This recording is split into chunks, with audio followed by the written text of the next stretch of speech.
Harry Coleman. We're learning that large sections of Cochise County don't actually have a specific fire district required to respond to calls. That means longer response times and a potential hefty price, and the possibility that help never even arrives. 13 News reporter Catherine Patterson joins us in studio now. And Catherine, you spoke with first responders today. Just how much of the county isn't actually guaranteed fire response?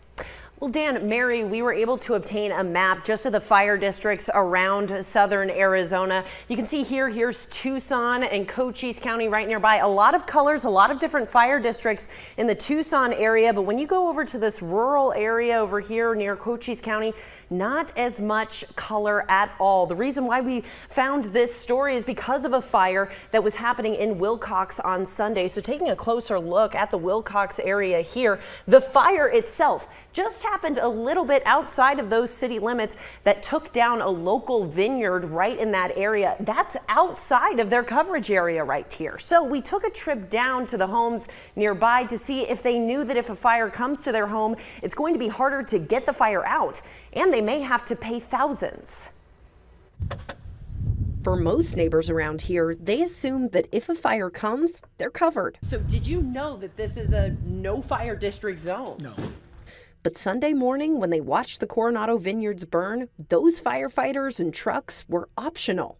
If you're within the city limits here, you can guarantee that a fire crew will respond to your worst case scenario. But if you're outside any of this city limit here, Wilcox Fire says they don't have to respond.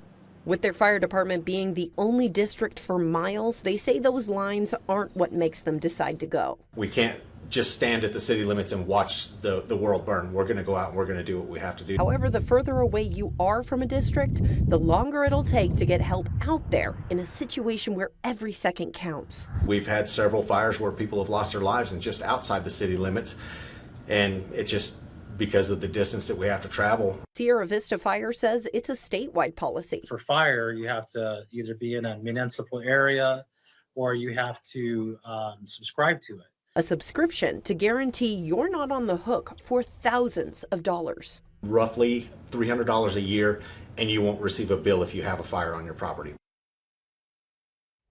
Ultimately, for people who do live in these fire district deserts here, fire prevention is really going to be your best friend. Investing in defensible space and making sure your smoke detector is up and running. That's going to keep the fire at bay and help get first responders out to you as soon as possible. Reporting live in studio, Catherine Patterson, 13 News.